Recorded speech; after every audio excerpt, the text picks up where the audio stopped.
All right, Stump Gang, let's go ahead and get into this video on where I'm going to show you how to default on Grounded. Now, you'll notice that my face cam's not up. That's because I didn't have time to set up my green screen because, well, things have been busy this weekend. I hope you can understand. But anyways, I'm going to be time stamping it in the video again, so that way you know what we're going to be going over. So we're going to be going over the standard utility first and why you need to throw this utility and the reasoning behind this utility. And then we're going to go into how you're going to set up your individual defaults. And for this map, it is very simple, but it does need a bit of explanation. And the reason for that is because of its map layout, which is what we're going to go over first. There are two distinct middle areas on this map. First, you have A mid, which is connected to CT spawn and A main, and you have B mid, which is connected to B site and B long. And because there are two different middle areas, that means there's going to be two mid defaults. So instead of having three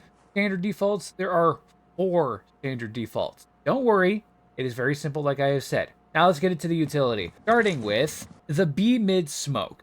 The smoke is going to be used to block sight from any B mid players for the coalition. So you're going to stand next to this post, and you're going to look up to the sign at the bottom right corner, and you're just going to throw.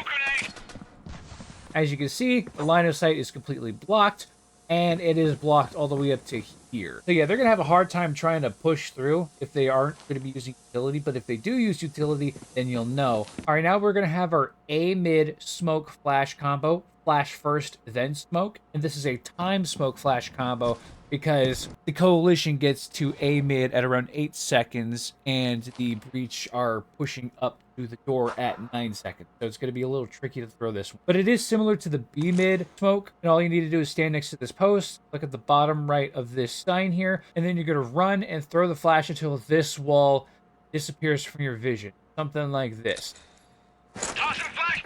Then you're going to duck behind cover, and you're going to round around and jump onto these chairs here. Look at this post, aim at the top of this door frame here, and you're going to throw. This blocks the entire A mid vision from the coalition. It does a pretty good job, and in order to peek this, you're going to need to use utility, otherwise you're going to be peeking into a big open space with no cover. And it does not matter where you throw the smoke on the chairs, just as long as you don't hit this glass wall right here. Because it's glass, nothing's going to be able to go through it. Now you could get around this smoke angle by using this spot right here. You can get up here and you can get a nice little cheeky angle right here just in case you try to push around as the coalition. But you're going to be making a lot of noise doing that. So if you're playing this spot right, which I'll show you how to play this spot, you'll be able to hear players. We're going to be sitting on top right here. All right, last but certainly not least, we have the A main smoke flash combo. Flash first, then smoke. You're going to stand right here, right in between this door and this shelving unit here, and you're going to aim at the top of this door frame right here, and you're going to throw the flash first, step to the side to dodge it, and then you're going to throw the smoke.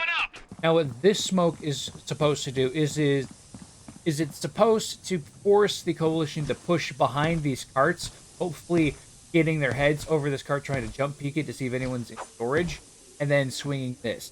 So that way, when you see their head, you'll be ready to take the firefight right away. And you also got to worry about this spot right here too, because the smoke does block vision to make it so that way you can't see them pushing to this spot right here. That's what this flash is.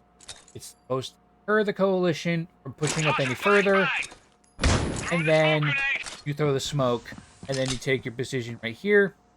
You see their heads, boom, they're dead.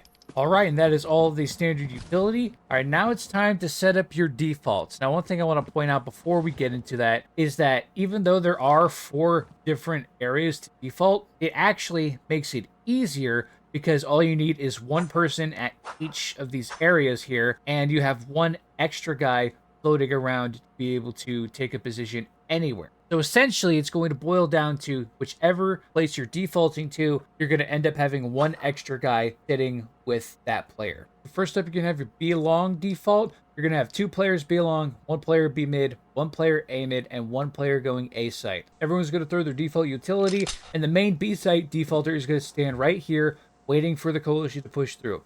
We jiggle peeking this because he is peeking from the right side. And the reason you don't want to peek from the left side is because if this smoke goes away and the coalition player is standing right there, he's going to end up taking you out, and you're going to be down a man. Now, for the second player, he's going to push up right to about here.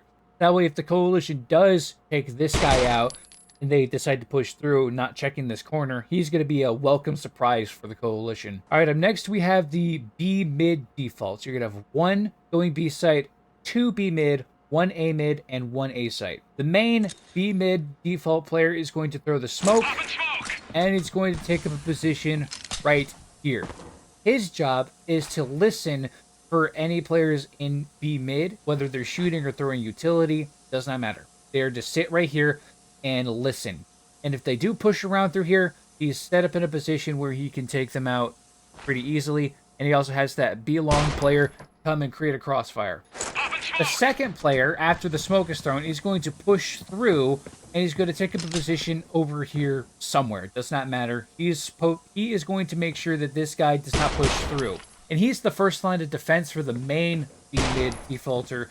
That way, he does know there's a player pushing through. That way, the B-long player is ready to hop into action right here. All right, up next, we have the A-mid default. We've got 1 going B site, 1 B-mid, 2 A-mid, and 1 going A site. The main A-mid defaulter is going to throw the smoke flash combo, as I've shown before. Gonna dodge the flash, throw the smoke grenade. Smoke grenade coming up! It's fine. And then after he throws the smoke, he's gonna run right over here, and he's gonna sit right here. Same as the B-mid player, he's gonna be listening for coalition players in A-mid. The second A-mid defaulter is going to be standing back here, watching this cross angle right here in case they do try and push out to try and swing into this middle area here. And again, he is the first line of defense for the main A-mid defaulter. That way the A-mid defaulter knows there are players pushing through so they can create a crossfire. And also, this B-mid player can swing this area right here, catching them off guard by creating another angle. All right, and lastly, we have the A-site default. We have 1 going B, 1 B mid, 1 A mid, and 2 A site. So the main A site defaulter will throw the smoke flash combo, like I've demonstrated before. You can do it in quick succession too, but does not matter how you do it. And then the main A site defaulter will be sitting right here. Instead of holding the headshot angle right here, trying to hit those headshot jumps, which I know you guys want to do, but it's not practical. It's better if you hold an angle like this. That way you're able to react to the players pushing out that are jumping from here. That way you can hit a nice clean line of fire right onto them. The second defaulter is going to push out as quickly as he can while his main defaulter is throwing his nades, so that way he could get to this position right here. And with the utility being thrown, it's going to look something like this. He's going to be running out, and he's going to be taking this position right here. He is going to be responsible for watching this player push out to here. So if he does spot a player coming right here, the main A-site defaulter can know he can come out and start taking pop shots at this guy back here. And yes, this is wallbang. So if you're holding this angle with an AK, you can just pop his ass, get him out of here. He's weak. And then if you have your secondary default guy up here, he's got a better headshot angle than the main A-site default. All right, and that is how you default on Grounded, by following the utility that has been demonstrated in this video, along with following up how to set up each individual default. You and your team will be winning more rounds as the Breach on Grounded. Thank you all so much for watching, and as always, stay safe. Bye-bye.